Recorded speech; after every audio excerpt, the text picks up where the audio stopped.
All right, scholars, here comes the fun part.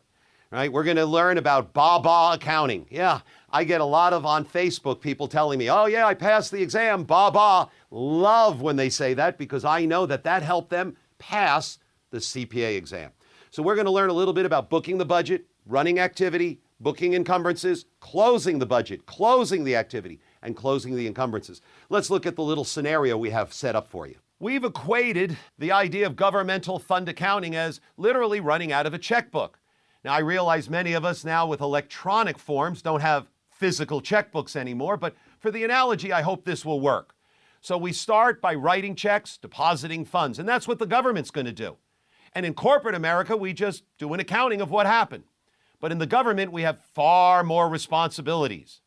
So we have to book a budget, book activity, and book encumbrances. All a required part of the process that we're going to follow. So we record a budget and we record it on the opposite side of what's normally the journal entry, right? We debit estimated revenue, wrong side, and we credit the appropriate things to spend it on. And then, of course, the balance would be your budgetary control.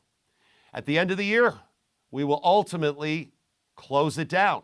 But you'll notice after it's recorded, at the end of the year, we will close it by reversing it. Now, during the year, if we need to adjust the budget, you can do that. So you can make an additional entry in the budget to modify it for additional revenues or maybe for the anticipated extra appropriations or vice versa. Less estimated revenue will come in for whatever the reason, right? And then, of course, it's closed. During the year, we run activity. Money coming in, money going out. We really don't distinguish between money coming in, money going out. If it's ultimately borrowed money, it's just another financial source. If we're paying out money to pay off things, sometimes it's just like transfer out, just another financing use. We don't really have to worry about fixed assets. They're just expenditures. And when we pay our debts, we don't break it out between interest and principal. We just simply call them expenditures. Yeah, so we record things and sweat it out all year. And at the end of the year, we close the books.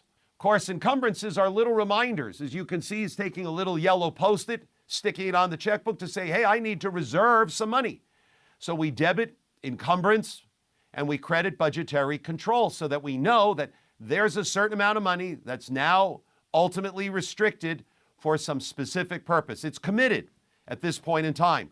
So we ultimately book it. And then when the item comes in, we reverse the encumbrance for the exact amount we put it on the books. Even if the actual bill is different, we take it off for the exact amount that we put it on. And ultimately, that's how this will work.